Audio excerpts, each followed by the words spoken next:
साथ ही साथ जनप्रतिनिधि के रूप में हमारे मंजारी ब्लॉक को एक रिप्रेजेंट कर रहे हैं जिला परिषद के रूप में, और उनका एक संगठन भी है झारखंड पंजाब संघर्ष मोर्चा बोल के। तो हम उन हमारे मुख्य अतिथि को बुलाना चाहिए ताकि हमें आज का जो मेन उद्देश्य है और हमारा क्या क्या कर्तव्य है उन सभी को बारीकी रूप से हमें जानकारी देने के लिए आमंत्रित करते हैं और उनका आइए बजाय का स्वागत करते हैं।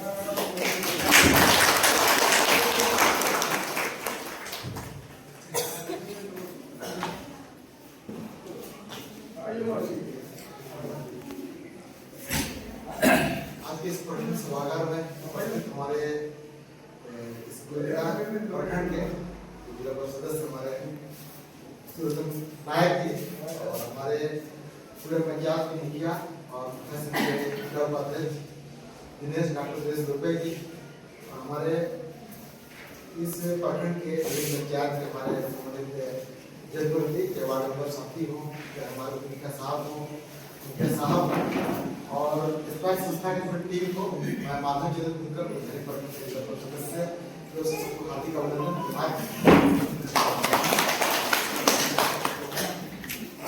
सबसे पहले तो विकास संस्था की पूरी टीम का तहे दिल से धन्यवाद देना चाहूँगा कि आप लोगों ने इतने दूर से जो है हमें आमंत्रित किया, एक अवसर दिया आप लोगों के बीच में दोस्तों रखने का, ताकि हम लोग जो है रूबरू हो सके, किसी से बच्चे हो सके। और सही मायने में विगत 3-4 साल से 5 साल से मैं इस संस्था को जान रहा हूँ, समझ रहा हूँ, देख रहा हूँ। शिक्षा के क्षेत्र में वाकई जो है रातों पर जाकर के अंतिम व्यक्ति तक पहुंचने का प्रयास कर रहे हैं, ताकि लोगों को जो बच्चे हमारे छूट गए, हमारे ही बच्चे समाज के हैं जो छूट गए शिक्षा के क्षेत्र में, चाहे फिर स्कूल जाकर के आधा रास्ते में ही अब जाना बंद कर दिए हैं, गैपिंग हो गया है स्कूल और बच्चों का स्कूल से गैपिंग हो गया, तो उसको कैसे गैपिंग को कैसे दूर किया जाए, कैसे दुरुस्त किया जाए, तो बच्चे या फिर ऐसे बहुत सारे परिजन हैं या फिर ऐसे बहुत सारे बच्चे हैं जो कि बिना माँ बाप के भी अब समाज में है हमारे बीच में, तो कोई देखने वाला नहीं, ऐसे बच्चों को जो है एक हॉस्टल फैसिलिटी को जोड़ने का काम कर रहे हैं। तो काफी एक संघीय प्रयास पहले, ताकि हमारे बड़े समाज सशक्त होगा, समाज सशक्त होगा तो फिर कड़ी से कड़ी होता है। इस प्रयास में हमारा संस्था काफी सकारात्मक दृष्टिकोण से काम कर रहा है, और जो जिला के अंदर जो कमियां उसको उजागर करने का काम कर रहा है, तो ये वाकई हिम्मत वाला काम भी है। लेकिन जो हिम्मत वाला काम है बहुत सारे लोगों को ये सच्चाई जो है कहीं न कहीं बुरा लगता है। तो निजी तौर पर मैंने इसको महसूस किया कि पेपर के माध्यम से पेपर में नहीं समझते इस बार संस्था के हमारे जो भी वरिष्ठ पदाधिकारी है उनकी शिकायत होती ही जनप्रतिनिधियों में बैठक हुआ था किसी साहब की अध्यक्षता में, और सांसद महोदय मौजूद थे और विधायक महोदय मौजूद थे, तो उन्होंने स्पष्ट संस्था का कंप्लेन किया था कि जो है गलत रिपोर्टिंग करते रहते हैं। ऐसा कंप्लेन आया था कि गलत रिपोर्टिंग क्या करते हैं, सच को दिखाने का काम करते हैं कि कितने बच्चे ड्रॉप आउट। सरकार का आंकड़ा जो डाटा की तरह दिखाता है कि कोई भी बच्चा जो ड्रॉप आउट नहीं है, लेकिन यहाँ यही आंकड़ा जब पेश कर दिया जाता है तो हमारे चाहे जिला शिक्षा पदाधिकारी हो, चाहे हमारे जिला के मुखिया जो साहब, चाहे हमारे हमसे जो भी बड़े जनप्रतिनिधि हैं, जो विधायक के रूप में समाज को प्रस्तुत कर रहे हैं, तो थोड़ा सा बुरा लग जाता है। तो उन्होंने इसका अपोज किया कि भाई इस पर संस्था की जांच होनी चाहिए। वो करते अभी हाल फिलहाल के दिनों में मैं एक बैठक को लेकर के अपने प्रखंड कार्यालय में मौजूद था। वहाँ पर हमारे जिला के हमारे प्रखंड के जो पदाधिकारी साहब हैं वो कह रहे थे इस बार संस्था जो कुछ सही काम नहीं कर रहा है। उन्होंने उनको टोका कि अब अगर समाज में कोई व्यक्ति है 500 से 1000 रुपये में अपना कीमती समय दे रहा है, तो सही काम कैसे नहीं कर रहा है, उसको कैसे बोल सकता है। मैंने बीच में टोका हूँ तो कुछ पर शांत है। तो कुल मिलाकर कहने का मतलब है कि इस बार संस्था जो है कि निस्वार्थ भावना से जिस तरीके से काम कर रहे वाकई काबिल तारीफ है, लेकिन कहीं ना कहीं समाज के लोगों के योगदान जरूरी है। और जो भूमिका सरकार की होनी चाहिए, चाहे हमारे प्रशासनिक पदाधिकारी में सहयोग होना चाहिए, कहीं ना कहीं सहयोग का अभाव, जिसके कारण आज पूरे झारखंड राज्य के अंदर में अगर हमारा मैट्रिक का रिजल्ट जो है 24वां नंबर, इस राज्य के अंदर 24 जिला है, तो पिछले साल का रिजल्ट बताते हैं 24 नंबर, मतलब उल्टा से फट हम लोग को एक नंबर से फर्स्ट बनाते थे उल्टा से फर्स्ट, ये स्थिति है।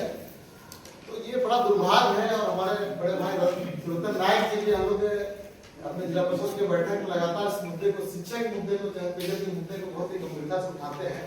तो मेरे प्रखंड में कई ऐसे स्कूल है जहाँ पर एकमात्र शिक्षक से स्कूल का संचालन होता है। आप तमाम जनप्रतिनिधि हैं, तमाम स्टार की टीम के लोग हैं, हम लोग समझ सकते हैं कि एक शिक्षक से स्कूल का संचालन करना संभव है?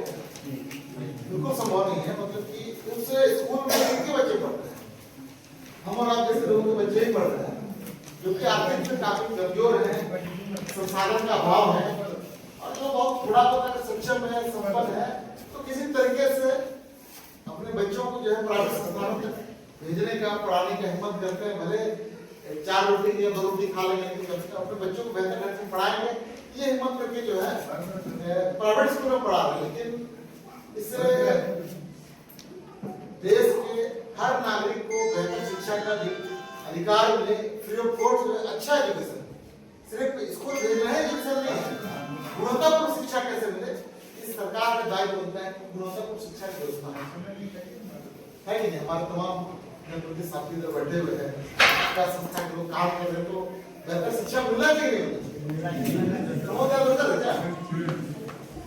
तो ये मेरे प्रखंड में स्कूल है, अभी अपग्रेड हो गया है। तो पागल पंचायत के अंतर्गत एक स्कूल आता है, वहाँ पर जो है 9th और 10th में पहले 1 to 8 था, अब 9th 10th में अपग्रेड हो गया। मतलब क्या होता है, मैट्रिक जो है स्कूल से बच्चे लिख पाएंगे। इस साल जो पहला सेशन लिखने जा रहा है, और वहाँ पर मतलब एक शिक्षक से जो है पूरा 9th 10th में पढ़ाई होता है। सोच सकते हैं कि क्या एक शिक्षक से 9th और 10th का पढ़ाई संभव है?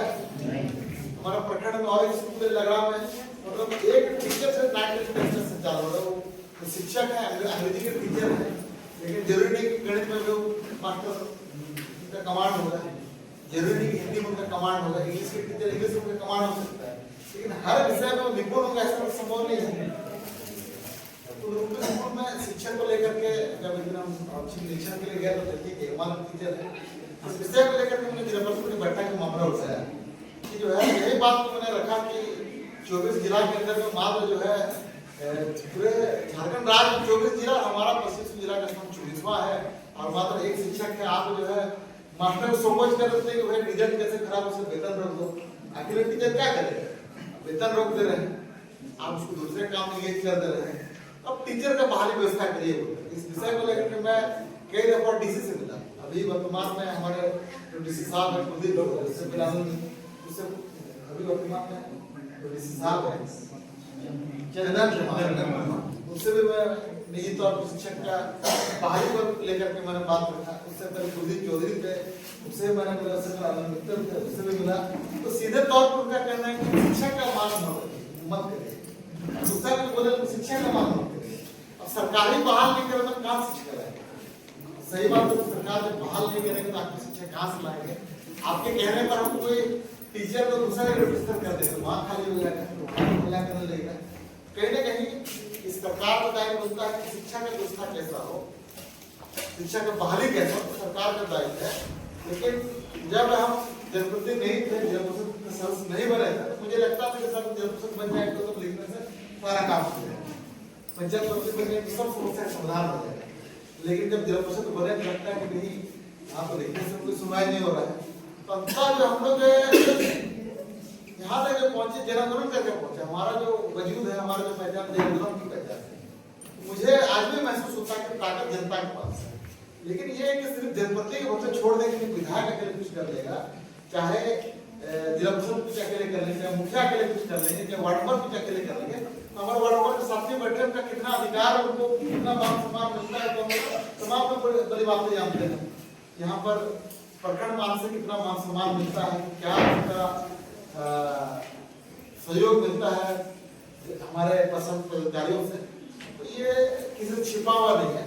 तो मुझे लगता है कि जिस तरीके से हम राशन के सवाल पर दुर्बल हो जाते हैं, जिस तरीके से पानी की समस्या के सवाल पर हम एकजुट हो जाते हैं, जिस तरीके से फुटबॉल मैच में एकदम लाखों का हुजूम जुट जाता है। हमारा बुढ़ीगढ़ा में बड़ा फेमस फुटबॉल का मैच होता है ना, एक उत्तर तक के रंगारंग कार्यक्रम होता है, काफी मतलब कि काफी भीड़, लाखों का भीड़ होता है। हमको लगता है कि 5-6 हजार की संख्या में खाली मोटरसाइकिल रहता है। तो ये भीड़ अगर एक फुटबॉल कार्यक्रम को देखने के इतना भीड़ जुट रहा है, तो कहीं ना कहीं अगर एक दिन शिक्षा का सवाल पर इतना लोग जुट जाए तो सरकार को करना पड़ेगा, सरकार को सुनना पड़ेगा। और अगर इतना लाखों की संख्या में अगर अपना बुनियादी सवाल बुलंद करने का, तो शिक्षा की व्यवस्था करना है, कैसे व्यवस्था करना है आपकी जिम्मेदारी। इस गोलकिरा प्रखंड में हमारे ऐसे सैकड़ों बच्चे होंगे जो बीएड करके आगे जो है रोजगार बैठे हुए हैं।